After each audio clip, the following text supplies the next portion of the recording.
कृष्णा। जैसे कि पिछले दिन हम लोग देखे थे कि भगवान खुद कहते हैं कि जैसे हम मरते समय अर्थात अंतिम समय जिस भाव से अर्थात जिस चीज़ को स्मरण करते हुए अपने शरीर को त्यागते हैं उसी के अनुसार मेरा अगला जन्म होता है। जस्ट लाइक हम लोग का अगर पूरा जीवन भर अगर गलत विचारों या गलत संग के बारे में कुकर्म किए हैं तो हमारे मन में मरते समय उसी प्रकार के विचार आते हैं। लेकिन यदि हम जीवन भर अगर भगवान का भजन किए हैं, भक्ति किए हैं, तो मरते समय भगवान का स्मरण हो जाता है। यह निश्चित रूप में इसमें कोई भी संदेह नहीं है। तो आगे देखिए कहा जाता है कि जीवन में हम या तो भौतिक या आध्यात्मिक शक्ति के विषय में सोचने की आदी हैं। मतलब जीवन में हम लोग भी कहते हैं भौतिक या आध्यात्मिक, कोई भी व्यक्ति दो ही कैटेगरी में जा सकता है। या फिर कोई भौतिकवादी हो सकता है। भौतिकवादी कहने का मतलब कोई धन दौलत के पीछे रात दिन पागल है। कोई आध्यात्मिक शक्ति के पीछे पागल है। कहने का तात्पर्य कि आध्यात्मिक शक्ति मतलब भगवान के लिए जानना चाहता है, भगवान के बारे में जानना चाहता है, भगवान है क्या, भगवान से कनेक्शन जोड़ना चाहता है। दूसरा क्या, समाज संसार से कनेक्शन जोड़ना चाहता है। ये होता है भौतिक तथा आध्यात्मिक के लोगों में डिफरेंस यही होता है। हम अपने विचारों को भौतिक शक्ति से आध्यात्मिक शक्ति से किस प्रकार ले जाते हैं, ऐसे बहुत से साहित्य हैं। और तो नहीं देखो, ऐसे हम अपने विचार करने का मतलब जो हमारी भावनाएं हैं, तो भौतिक शक्ति से किस प्रकार आध्यात्मिक शक्ति ले जाते हैं। तो इसका कुछ बताया गया है, जो मतलब भौतिक लेवल पर ये सब बताया जा रहा है किस तरह से पहुंच सकते हैं। स्पिरिचुअल के बारे में थोड़ा वो जानकारी किस तरह से ले सकते हैं। तो कहा जा रहा है यथा समाचार पत्रिकाएं या उपन्यास जो हमारे विचारों को भौतिक शक्ति से भर देता है। अब भौतिक में क्या होता है, भौतिक शक्ति कहने का तात्पर्य क्या होता है, यहाँ हम बैठे हुए हैं, फलना जगह क्या हो रहा है तुरंत न्यूज मिल जाता है, तुरंत टीवी खोलते हैं तो न्यूज मिल जाता है। तो ये कहता है समाचार पत्र। या घर बैठे हैं, सुबह हो कचरा, जैसे प्रभात जी कहते हैं कि रोग उठता जैसे है अपना एक जहर मांगता है और एक कचरा न्यूज़पेपर उठा लेता है और दुनिया भर के खबर पढ़ने लगता है। हाँ, यहाँ ये हुआ, फलना आदमी, इतना आदमी यहाँ मर गए, इतना दवाई खाने से या इतना एक्सीडेंट होने से यहाँ मर गए, यहाँ आग लगने से इतने लोग मर गए। लेकिन वो व्यक्ति इतना तो पढ़ता, लेकिन कभी ये नहीं सोचता कि यार इतना लोग मर रहे हैं, कभी हम भी जाने वाले हैं। खाली पढ़ता है, कभी विचार नहीं करता है। यही दुनिया का दस्तूर है ना। लोग सोचता है, लोग के बारे में सुनने में उसको आनंद आता है, फलना आज इतना आदमी मर गया, आज इतना आदमी मर गया, लेकिन कभी उसमें एक भी मिनट विचार नहीं आता है तो भाई वो मर गया तो हम भी सदा रहने वाले नहीं हैं, हम भी मरने ही वाले हैं। अगर जिसमें उसको विचार करा जाता तो व्यक्ति पाप करना ही बंद कर देगा ना। रोज जहर जैसा चाय घोट रहा है, लो भाई शरीर के अंदर जहर डाल रहा है, कहता नहीं हम तो आनंद ले रहे हैं, चाय पीना चाहिए, अपना लॉजिक तुरंत निकाल देगा। सत्य को एक्सेप्ट करना नहीं चाहता है या फिर जानना नहीं चाहता है, नहीं अपना लॉजिक निकालो, उसको सीधे कह देगा जो हमको अच्छा लग रहा है वही अच्छा है। अरे सत्य को जानने का हमेशा प्रयास करो, सत्य को दबाया नहीं जा सकता। इसलिए कहा जा रहा है कि हम समाचार पत्र या पत्रिका या उपन्यास आदि जो कुछ भी है उससे हम भौतिकता में अपने आप को मस्त हो जाते हैं, लीन हो जाते हैं। और लोग इतना हमको लीन कर देता है, इससे कभी निकलने देता नहीं। ऊपर से प्लस माया देवी खड़ा रहती है, वो भी चाहती है कि कभी निकले ही ना, क्योंकि वो भी भगवान की शक्ति है ना। वो भी कहती है कि नहीं भाई इसे निकले ही नहीं, चाह कर भी नहीं निकल पाए। तो इसलिए इसी तरह बताया जाता है। इस समय हमारे ऐसे साहित्य में लगे अनेक चिंतकों को वैदिक साहित्य की ओर मोड़ना है। अतएव महर्षियों ने अनेक वैदिक ग्रंथ लिखे हैं। यथा पुराण, ये पुराण कल्पना सूत्र नहीं है। ऐसे ऐतिहासिक लेख चैतन्य चरितमृत के मध्य में निम्नलिखित कथन आते हैं। देखिए यहाँ बताया जा रहा है कि जैसे ये लोग क्या होता है, दुनिया वाला कचरा न्यूज़पेपर देता है, लेकिन हमारे आचार्य लोग, हमारे संतों, जो हमारे पूर्वज जो हुए हैं, कुछ ऐसे पूर्वज हुए हैं जिनको पता था भगवान के बारे में। वो हमको सोचे कि जब हमको पता है तो वो हमारे जो पीछे आने वाले जो जनरेशन आता पीढ़ी हैं उनके लिए मैं कुछ करूं। उनका मन में ये सात्विकता विचार आया कि मैं उनके लिए कुछ करूं, क्यों नहीं, क्यों ना हमारे ज्ञान है तो ये परंपरा में हम दे दें। तो लेकिन सोचे भाई कि अगर हम देंगे तो कितना लोग को देंगे, तो क्यों ना मेरा उतना टाइम नहीं है, तो क्यों ना मैं ग्रंथ लिख दूं, ग्रंथ के माध्यम से पढ़ के उसी को जीवन में अपना उतार लेंगे।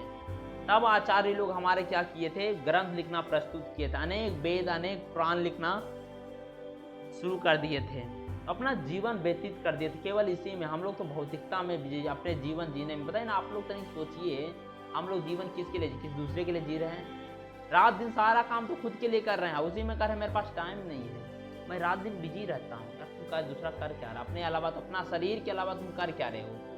कैचुएन के अंदर अपना शरीर को सुखी बनाना चाहते हो, उसी में कर रहे हो, हम बहुत बिजी हैं। लेकिन ये सब आचार्य जो हैं हम लोग के लिए ग्रंथ लिखे, जिनको कोई ज़रूरत नहीं था। ये भी आराम से, कुछ दिन पहले मैं रूप गोस्वामी सनातन गोस्वामी मैं कहानी में बताया था, उनका जीवनी में बताया था। मैं क्या बताया था उनका, जबकि उनका जो नौकरी का सैलरी जो अभी किसका सैलरी कितना रहता, मैक्सिमम 40 से 50 हज़ार या 60 हज़ार 70 हज़ार, हाईएस्ट हो सकता है 80 90 हज़ार, 1 लाख हो सकता है, उससे ज़्यादा होने हो सकता है। लेकिन जो हमारे रूप गोस्वामी सनातन गोस्वामी जैसे 60 गोस्वामी हुए हैं, इन लोग का इतना छोटा मोटा, ये लोग राजा नहीं थे, राजा महाराजा का बेटा हुए करते थे। जो रघुनाथ दास गोस्वामी, रघुनाथ भट्ट गोस्वामी के बारे में आता है, ये लोग क्या राजा महाराजा के बेटे हुए करते थे। लेकिन भक्ति का क्या उफान आता था, सब कुछ मलबत त्याग कर सीधे भक्ति में आए, भक्ति में आकर सब कुछ छोड़ छाड़ के सीधे वृंदावन आए। और वो लोग कोपिन कन था, जिसको लिए खाने के लिए सीधे सोना प्लेट मिलता था, खाने के लिए कुछ कमी नहीं है। वो चाकरी करके वृंदावन में चाकरी करके एक कोपिन पहन के, एक कोपिन कन था, कंधे पर लाठी एक टूटा हुआ दंड लेकर रखते थे, एक पेड़ के नीचे रहते थे, वहां बैठ के रात दिन खाली ग्रंथ लिखते थे। ये हमारे आचार्य थे। और इनके सामने स्वयं भगवान इसलिए लीला करते थे। भगवान ये नहीं कहते तुम हमको बिल्डिंग में रखो या ऐसो आराम में रखो तभी हम आएंगे, नहीं, कहते भाव के भगवान भूखे हैं, भाव के। इस पर मैं देखो एक मैं छोटा सा प्रसंग में बताता हूँ कि भक्त में भाव क्या होता है। एक जानते हैं क्या हुआ था, एक बार एक पूरा अमीर रईस व्यक्ति मंदिर जा रहा था। एक बेचारा बहुत गरीब आदमी व्यक्ति था, वो भी मंदिर गया हुआ है। और मंदिर गया तो पहले एक ही फूल बचा हुआ था। अब देखो हम लोग मंदिर जाते हैं, देखते हैं ना कि बलग में फूल लेके बैठ जाता है कि भाई देने के लिए, भगवान को चढ़ाने के लिए। तो जैसे हम लोग जब जगन्नाथपुर गए थे, वहाँ भी देख रहे थे, वहाँ तुलसी का माला रहता है, तुलसी पत्ता का माला रहता है। वो लोग सब एक का गति पूरा लेके बैठे रहेंगे, हाँ लीजिए 10 रुपया 15 रुपया, पूरा लाइन से लगा रहेंगे। जब चढ़िएगा जगन्नाथ जी का अंदर, जब टेम्पल में एंट्री करिएगा, अंदर घुसिएगा, तब पूरा लाइन से बैठे हुए रहेंगे। उसी प्रकार जो वहाँ भी मंदिर में सब लोग बैठ के फूल बेच रहे थे। अब ऐसा क्या दुर्भाग्य था, एक ही फूल बचा था। तब तक जो गरीब व्यक्ति था वो फूल खरीद लिया, ठीक है, खरीद ली, पैसा मतलब पे कर दिया, 10 रुपया जो भी 15 रुपया हो पे कर दिया। इतनी जस्ट उसी समय जैसे पे किया, उसी समय एक जो है अमीर व्यक्ति आया, बोला ये फूल कितना का है? बोला ये फूल तो मैंने बेच दिया इसको। कितना बेचा? बोला कि 15 रुपया में बेचे हैं, मान लीजिए। तो वो जैसे ही बोला 15 रुपया में, बोला कि हम तुमको 50 रुपया देते हैं, फूल हमको दे दो। अब तो बनिया था, बोला भाई हमको जहाँ पर ज़्यादा फायदा मिलेगा हम वहीं फूल देंगे भाई। तो ये वो गरीब जो व्यक्ति था वो बोला भाई बात जबान का कीमत होता है कि आपको मैंने पैसा दे दिया तो अब हमको दे दीजिए। बोले नहीं, हमको ज़्यादा पैसा मिल रहा है तो हम उसी देंगे, हम उन्हीं को देंगे। तो बोला ठीक है हम 50 रुपया देते हैं। गरीब था लेकिन फिर क्या श्रद्धा जो होता है ना अटूट होता है। जैसे बोला ठीक है हम 50 रुपया देते हैं। जैसे वो अमीर व्यक्ति बोला था हम 100 रुपया देते हैं। आगे बढ़ते चला जा रहा है, मैं भी 100 रुपया देता हूँ। और 100 से बोला हम 500 देंगे। तो ये भी बोला कि हम भी 500 देंगे। अब जो बनिया था वो तो खुश हो रहा है यार, तो मेरा धंधा तो पूरा बढ़ रहा है, समझे। और ऐसे ऐसे करते 5 से बोला 1000, 1000 से 5000, 5 से 7, 7 से 8, 8 से 10,000 तक पहुंच गया, समझे। 10,000 से अंतिम में कहा गया 10,000 भी नहीं होगा, तो अंतिम में कहा गया 20,000। एक फूल का कीमत 20,000, समझे। 20,000 कहा गया। तो क्या जब उसमें जो धनाढ़ व्यक्ति था वो अब शांत हो गया, बोला काहल मगजमारी कर, कहीं और से फूल ले लेंगे, क्या दिक्कत है। बोला ठीक है भाई तुम 20,000 दे दो और तुम फूल ले लो, हमको नहीं लेना है। और वही व्यक्ति जो वहां से चला गया। अब ये व्यक्ति बात खाने के लिए पैसा नहीं था, मतलब इतना गरीब था, खाने की मुश्किल से मंदिर आया था भगवान को चढ़ाने के लिए, लेकिन क्या करे, होड़ लग गया। अब 20,000 थे, अभी वही फूल कुछ देर पहले 15 दे रहा था। लेकिन अभी जो बात हुआ चलो 20,000 से कम में बोला ठीक है हम 20,000 देंगे, क्योंकि भक्ति भगवान को मुझे श्रद्धा आ जाता है। मैं ये नहीं सोचा कि हम 20,000 कहाँ से लाएंगे, नहीं, बोला ठीक है हम 20,000 देंगे। इतना कह के फूल लेके चला गया और भगवान को बहुत श्रद्धा से उसने अर्पण किया। तो भगवान के पास वो पहुंच गया फूल, तो भगवान श्री कृष्ण बैठे हुए थे और उनके पास जब पहुंचा तो हाथ में फूल लेके, सच्ची घटना है समझे, फूल लेके हाथ में देखते हैं, बोले किसी राधा रानी को दिखाते हैं कि राधे देखो तो ये फूल का कीमत क्या होगा, समझे। तो किसी राधा रानी कहती है होगा 10-5 रुपया होगा और क्या होगा। बोले तुमको पता नहीं 20,000 का फूल है। किसी राधा रानी बोलते 20,000 का फूल ये कैसे हो सकता है। बोले यही तो मेरा भक्त का भाव है, भक्त है राधे, इतना भाव है कि हमको चढ़ाने के लिए उसके बाद खाने तक का पैसा नहीं था, लेकिन मेरी बात क्या आ गया, उन्होंने 20,000 रुपया के 20 का फूल लेकर दिया है हमको, मैं उसका लाज बचाऊंगा। अब अगले दिन क्या हुआ, अब उस समय बोल दिया, जब वो गरीब व्यक्ति था वो फूल वाले को बोल दिया कि मेरे पास अभी पैसा नहीं है, मैं 2-3 दिन बाद मैं लौटा दूंगा, ठीक है। फ्लावर वाला बोले चलो अच्छा बात, 2-3 दिन बाद भी अगर दे दो, लेकिन अच्छा दे तो दो कम से कम। जैसी अगले दिन की बात हुआ, जैसे वही व्यक्ति रिटर्न करने आया कि जब कल मैं फूल लिया था ना, इसके लीजिए 20,000 तुरंत थे, अगले दिन ही। अभी व्यक्ति खोजने जा रहा है, अब कुछ दिन बाद रास्ते में, जब 3-4 दिन बाद मिला रास्ते में, समझे, भाई ये तो बेचारे भाग रहा है, भाई अभी पैसा उसका जुगाड़ नहीं किए हैं, कहाँ से देंगे। जबकि वो व्यक्ति जो देने आया था ना, रियल में वो नहीं था, स्वयं भगवान श्री कृष्ण उसका रूप बदल के आए थे पैसा उसका पे करने के लिए।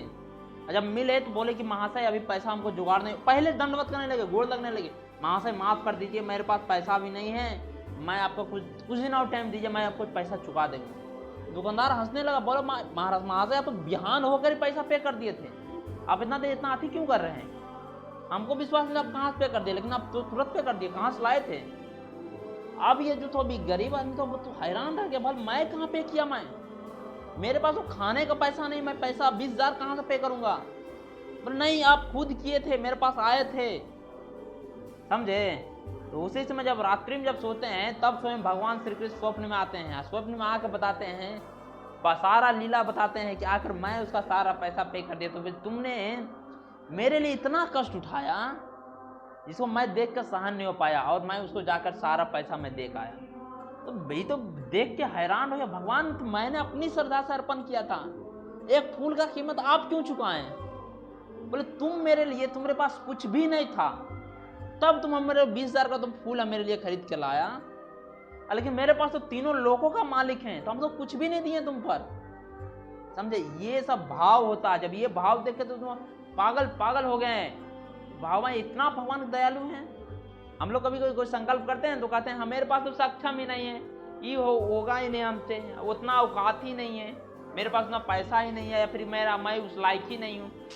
नहीं सर, आप खाली भाव होना चाहिए। तुमने गीता में कहते हैं न, पत्रम पुष्पम फलम तोमेम, कहते हैं हमको मन ना ही, हमको कुछ भी नहीं चाहिए, खाली पत्र दे दो, वो फूल दे दो या फल दे दो। इन्हें पत्र में नहीं बोल रहे कि तो पत्ता खाली हमको, या फिर तुलसी का ही पत्ता होना चाहिए, खाली श्रद्धा भाव से आप केला का पत्ता दीजिए या फिर कुछ भी का पत्ता दीजिए, आम का पत्ता दीजिए, खाली उसमें श्रद्धा होना चाहिए, भाव होना चाहिए। भगवान भाव के भूखे हैं, कोई धन दौलत की उनको कमी नहीं है, आपका भाव देखना चाहते हैं, समझे। भाव से अगर देखते हैं, अगर देते हैं कुछ भी, एक पानी का एक बूंद भी सुकारते हैं, वो उसमें पानी का एक बूंद नहीं देखते हैं, आपके पीछे देने का पर्पस क्या है, देने के पीछे भाव क्या है वो देखते हैं। आप लाख सोना चांदी चढ़ा रहे हैं, लाख करोड़ों रुपया खर्च कर रहे हैं, लेकिन भाव है कि दूसरा को दिखाना, अपना मान प्रतिष्ठा करना, ये उसमें आपका कार्य जीरो है, जीरो।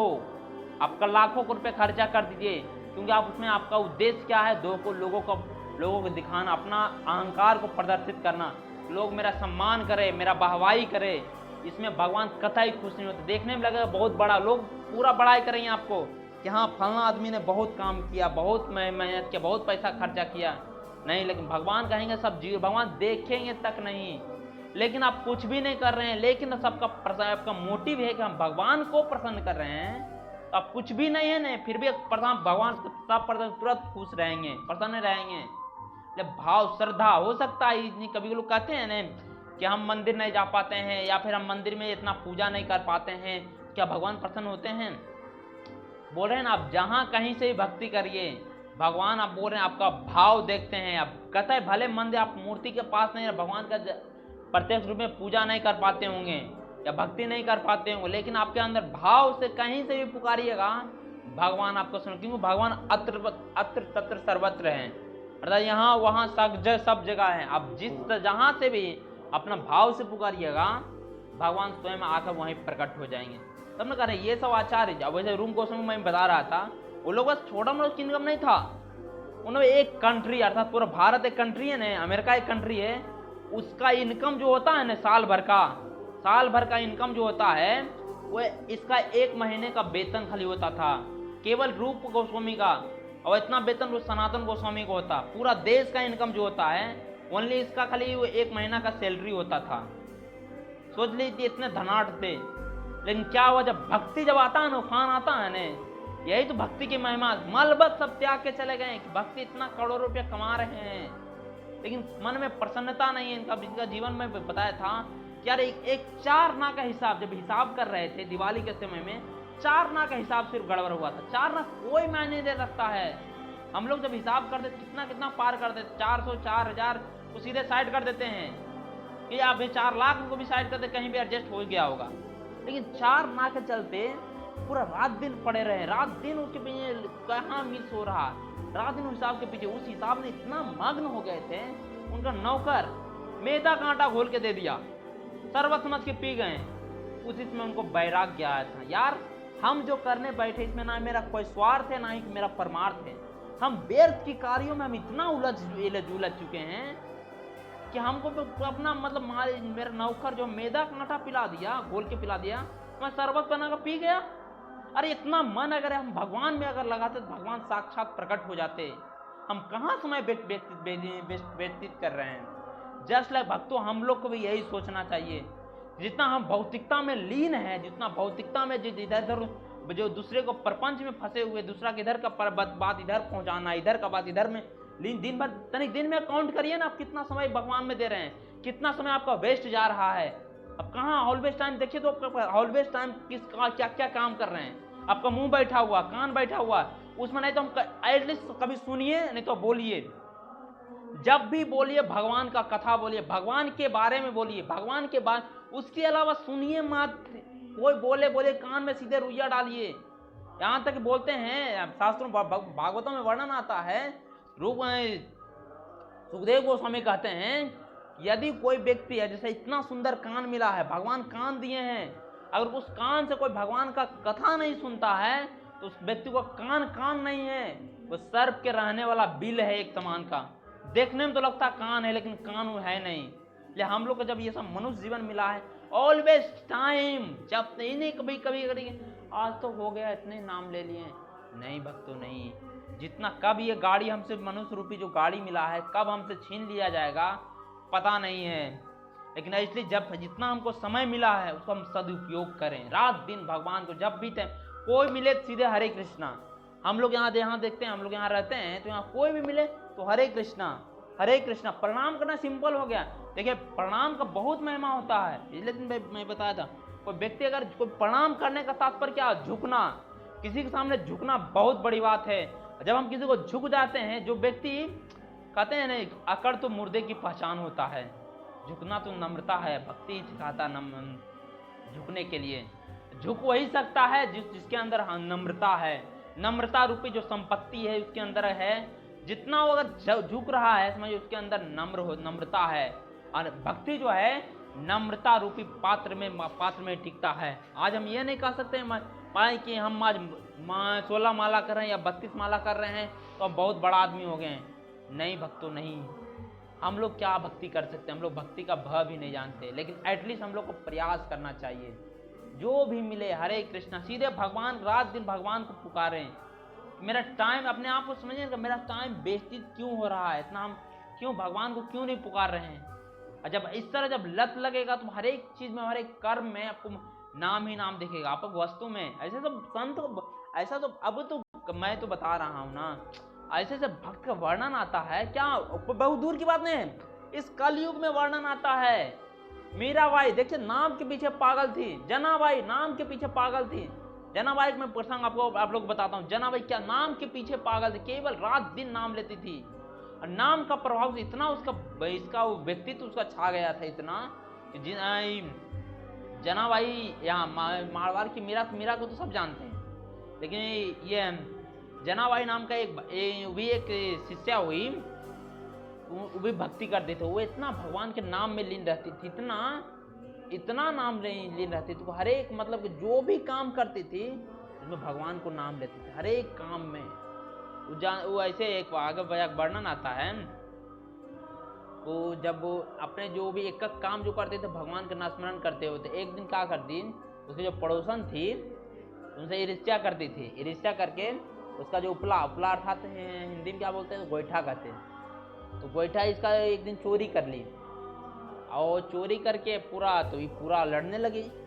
तो मैं मेरे गोईठा क्यों ले ली, ये ले ली, पूरा मतलब देहाती महिला जो भाषा बात करती है उस भाषा में उससे लड़ने लगी। और उस समय तो पूरा जो क्या थे राजा जो राज्य में फैल चुका था भाई कि जनाबाई नाम के कोई आई है शिष्या है इनकी, तो बहुत ज़्यादा भक्ति है करती है, उनका हर एक नाम में इतना निष्ठा है कि वो हर एक काम भगवान का नाम लेकर करती है।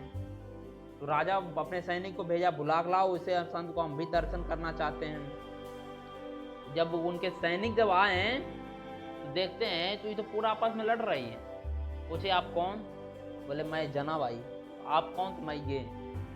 बोले आप ही जनाबाई हैं, आपसे मिलने के लिए राजा ने बुलाया है, आप यहाँ लड़ रहे हैं।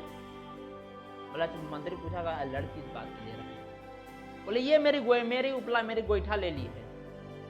बोले गोईठे के लिए कुछ कैसे लड़ सकता है, अब भाई ये इतना कौन गोईठा, आप ले लीजिए। अब जनाबाई कहती है नहीं, इसमें मेरा ही गोईठा चाहिए, समझे। तो बोले तब तो भाई आपका सब तो गोईठा एक ही समान होता है, गोईठा में कैसे पहचान होगा।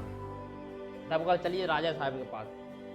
राजा जब ये प्रसंग सुना, ये गोईठे के लिए लड़ाई लड़ रही है जिससे हम मिलना चाहते थे, ये गोईठे के लिए कैसे लड़ सकती है। तो राजा जो था जनाबाई से पूछी कि तुम्हारा गोईठा में आखिर क्या खासियत है जो तुमको अपना गोईठा पहचान सकती है। तब उसमें जनाबाई बोलती है कि मेरा गोईठा में यह खासियत यही है कि मैं हर एक काम भगवान को नाम लेकर करती हूँ, हर एक काम। और मेरा हर एक यहाँ तक मेरा जो उपला है, मेरा जो गोईठा है, उससे भी भगवान का नाम निकलता है, वही मेरा गोईठा होगा। अब जो राजा जब ये सुना तो पूरा दरबार पूरा चौक रह गया, और गोईठा से कैसे ना हरि नाम निकल सकता है, समझे। जब एक गोईठा को सुना गया कान में लगा के, देखा कि ये ऐसा बहुत सारा कुछ गोईठा, जब एक गोईठा पार किया, दूसरा तीसरा, जब उस बाद जब आया गोईठा, देखा रियल में सीधे वो जनाबाई कान लगाई, बोली सीधे राजा को बढ़ा, देख लो सुनो। राजा जब सुना उसमें सीधे भगवान का हरि नाम निकल रहा था। राजा दंग रह गया कि हो कैसे सकता है। तब उसमें देखा कि वो हम ऊपर से जो देख रहे थे ऊपर रियल में वैसा है नहीं। और उसमें राजा उनका भक्त बन गया था कि आपके अंदर इतना नाम की चेष्टा, मतलब गोईठा से भी नाम निकल रहा है, ये लेवल है। हम लोग को तो मुंह से भी नहीं निकलता है, गोईठा दूर की बात है। इसलिए कहते हैं अगर हम लोग भक्ति अगर करते रहेंगे तो हम लोग इससे जो भी काम करें उसमें सीधे भगवान का नाम। जो कार्य पहला नंबर तो उस कर्म का बंधन कभी नहीं लगेगा, ना ही उससे कोई पाप बनेगा, या फिर गलती से उसमें कोई पाप होगा तो उसका भी उसका गलती से अगर कोई गलत कर्म भी हो जाएगा, पाप भी हो जाएगा, तो उसका पाप आपको लगेगा नहीं, और रियल रात दिन भगवतमय हो जाएगा। आप जो कार्य करिएगा उसमें डेफिनेट सफलता ही होगा, समझे। जो भी मतलब आप रोटी बना रहे हाथ से बना रहे हैं, नहीं मुंह बैठा हुआ, मुंह में हरे कृष्णा कृष्णा कृष्णा हरे हरे राम राम राम हरे हरे कृष्ण, झाड़ू दे रहे हैं हरे कृष्णा कृष्णा कृष्णा हरे हरे राम राम राम, कुछ भी कर रहे हैं, मुंह जो एक चीज बैठा हुआ है, मुंह बैठा हुआ है, कान बैठा, जो एक चीज में कभी भी इसको बैठे मत रखिए, ऑलवेज टाइम एंगेज रखिए। एंगेज रखिए, भौतिक चर्चाओं मत एंगेज रखिए, ऑलवेज टाइम भगवान की लीला में एंगेज रखिए, भगवान की कथाओं में उसको एंगेज रखिए, ताकि भगवान से ऑलवेज टाइम स्मरण करते रहिए, भगवान से मेरा कनेक्शन नहीं छूट जाता। कहते हैं नाम की अद्भुत महिमा है, अद्भुत, जितना इसलिए कहता है कलयुग केवल नाम आधार, इस युग में केवल नाम लेने की महिमा है, नाम लेने से ही सब कुछ मिल जाएगा, समझे। तो ये सब आचार्य जो है हम लोग के लिए दिए, अपना जीवन खपा दिए हैं। हम लोग क्या अपने लिए जी रहे हैं? दूसरे लिए जी कहाँ रहे हैं? जिसे कहा जाता है दूसरे लिए कभी जी के देखिए नहीं, रियल आपको इंसानियत पता चलेगा। आज हम लोग के अंदर इतना प्रवृत्ति गलत हो गया, खराब हो गया है कि हम कोई व्यक्ति अगर सुखी है तो हमको सुखी देख नहीं पाते हैं। सीधे मन में उसी समय तुरंत भाव बढ़ता है कि व्यक्ति प्रोग्रेस कैसे कर रहा है, इसको गिराओ। हमेशा मेरे हम लोग का दिमाग में यही आ चुका है। कोई व्यक्ति अगर अच्छा कर्म कर रहा है तो सीधे उसको गिराने का प्रयास करते हैं रात दिन। ये हम लोग को मानव से दोष है। हम लोग का ऑलवेज टाइम लोग को प्रयास करना क्यों करे? जो कर रहा अपना कर्म की बदौलत पे जी रहा है, लेकिन हम लोग क्या किसी को प्रसन्नता नहीं देख पाते। हम बताइए ना, कोई भाई को देखना नहीं चाहता। ऐसा बुरा स्थिति आ चुका है, भाई को देखना नहीं चाह रहा। वही 4 भाई एक ही साथ बैठ के खाते हैं, लेकिन फिर क्या हो जाता है कि एक दूसरे को देखना नहीं चाहते। जैसे ही आता है समय आता है तो अपने माता पिता पर उंगली उठाते हैं, माता पिता को देखना नहीं चाहते हैं। क्या समय आ चुका है। हमने कहा अभी तो कुछ भी समय नहीं आया है, आने वाला समय इतना विकराल होगा कि आप सोच नहीं सकते हैं। इसलिए अभी से छोटे छोटे बच्चों को अभी से संस्कार दिया जाता है कि एटलीस्ट, क्योंकि अभी जो हमने कहा जाता है, रियल में सच्ची घटना बताता हूँ कि हम लोग देखते भी हैं कि 4-5 बच्चे मिलकर, तो एक माँ बाप मिलकर 4-5 बच्चे को आसानी से पाल पोस देते हैं। वो कोई कष्ट नहीं होता है, अपना पूरा जवानी बर्बाद कर देते हैं उस बच्चे को पालन पोषण करने में। लेकिन वही बच्चे जब बड़ा होते हैं उसको एक शब्द भी लेट नहीं लगता अपने माता पिता को कहने में कि आप चुप रहिए, आपके पास बुद्धि नहीं है। यानी सोचिए तो, जो माँ बाप उसको हाथ पकड़ के चलना सिखाया, जो बोलना सिखाया, जो खिलाना सिखाया, सब कुछ करना सिखाया उसे, आज वही कर रहा, वही व्यक्ति कर रहा है आपके पास बुद्धि नहीं है। क्या समय आ गया जिसमें अपनी माँ अगर को बच्चे को अगर जन्म नहीं देती या पालन पोषण नहीं करती, आज उस लायक नहीं होता जो जवान लड़ाता। अपने माँ बाप को भी कहता है कि आपको बुद्धि नहीं है, जिसने उसको सब कुछ करना सिखाया उसी को हम बोल रहे हैं। तो ये तो, और कोई अगर मान ली वृद्धावस्था में कोई अगर सुनने की शक्ति थोड़ा कम जाता है, तो माँ बाप जैसी एक आवाज से एक बात को दोबारा पूछते हैं, वही बेटा कहता है कि आपको समझ में नहीं आता है, एक बार बोल दिए तो आपको दूसरा बार समझ में नहीं आता है। क्या है भाई, हम लोग बचपन में एक ही चीज को अपने पिताजी से कितना बार पूछते हैं, वो कितना बार बताते हैं, हम लाख बार पूछते हैं, लाख बार बताते हैं, लेकिन कभी वो क्रोधित नहीं होते हैं। लेकिन अभी कुछ बोल देते हैं तो लगता है कि इतना मतलब आ जाता है कि हम कितना बड़ा मेरा इंसल्ट हो गया। आजकल व्यक्ति को इंसल्ट महसूस होता है, अगर गार्जियन ने कुछ बोल दिए या डांट दिए तो मेरा इंसल्ट हो गया। माता पिता के सामने इंसल्ट हो रहा है यार, कितना गरीब समय आ चुका है। इसलिए कहा जाता है अभी से ही, क्योंकि आने वाला समय बहुत विकराल होने वाला है। इसलिए अभी से बच्चों को संस्कार दीजिए कि अभी से कम से कम एटलीस्ट हमने कहते हैं जीवन आप बच्चों सब कुछ कमा खा सब लेगा, दुनिया में सब कुछ जो थोड़ा सा प्रोग्रेस कर लेगा, पढ़ लेगा, सब कुछ अचीव कर लेगा, लेकिन ये चीज नहीं सीख पाएगा। लाखों करोड़ों कमा लेगा, पैसा कमा लेगा, लेकिन आपको एक सही से आपसे बात नहीं करेगा, कैसा लगेगा? आपस में 2 भाई आपस में आप मेल मिलाप नहीं रहेगा, वो कैसा रहेगा? लाखों एक बेटा डॉक्टर है, दूसरा इंजीनियर है, लेकिन दोनों आपसे बात नहीं कर रहा है, आपस में बात नहीं कर रहा, आपको अच्छा लगेगा? सुखी रह पाइएगा? रियल प्रसन्नता ये खोजना चाहिए ना। अभी से एटलीस्ट उसको संस्कार दीजिए। अभी से नहीं कहते हैं, अभी से उसको गीता भागवत का ज्ञान दीजिए। तो भाई भगवान सब जब ज्ञान नहीं रहेगा तो मानव समाज अधोगति की ओर जा रहा है। रोज देख रहे हैं वृद्धाश्रम दिन प्रतिदिन क्यों खुल रहा है, क्यों बताइए? तो सही सोचिए कितना गर्हित होता होगा। छोटा बच्चा जो सीखता यही सीखता होगा, जिस माता पिता को जिसके माँ अपने मतलब किसी कहने पर क्या आता है। अर्जुन इसलिए जब गीता शुरू होगा तो अर्जुन इसमें बहुत जोर दिया है। और अर्जुन इसलिए मतलब अर्जुन ऑर्डिनरी पर्सन नहीं है। इन्हें अर्जुन को देख कर इन्हें संदेह में पड़ गया तो आप लोग इसे ऐसा मत समझिए।